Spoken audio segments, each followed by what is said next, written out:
Ang supply na live dito natin i-connect sa common ng single switch, supply na live ng unang outlet, supply na live ng pangalawang outlet, at supply na live ng pangalawang circuit natin. Bali itong 5 wire, ito yung splice natin. Next, dito naman tayo sa return ng switch. Sa return ng switch, dito natin i-connect ang supply na live ng unang socket at supply na live ng pangalawang socket. Bali, itong 3 wire, ito yung splice natin. Next, dito naman tayo sa supply na neutral. Sa supply na neutral, dito natin i-connect ang supply na neutral ng unang socket, supply na neutral ng pangalawang circuit, supply na neutral ng pangalawang socket, supply na neutral ng unang outlet, at supply na neutral ng pangalawang outlet.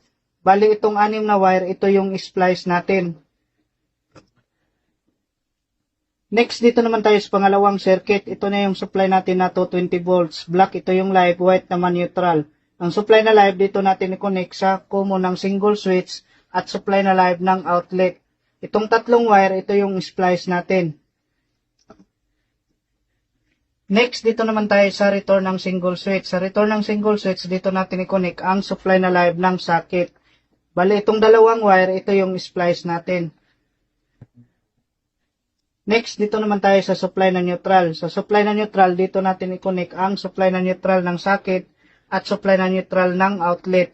Bali, itong 3 wire, ito yung splice natin. Next, lagyan na natin ng electrical tape ang ating connection. Next, ikabit na natin ang ating valve 1, valve 2, at valve 3. Next, una natin ang ating circuit breaker.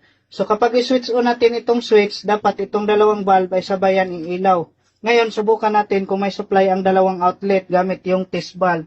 Dito sa unang saksakan, pangalawa, at pangatlo. Dito naman tayo sa pangalawang outlet, unang saksakan, pangalawa, at pangatlo. Next, dito naman tayo sa pangalawang circuit. On natin ang switch. At ngayon, check natin ang outlet kung may supply gamit itong test valve natin. So, check natin sa unang saksakan, pangalawa, at pangatlo.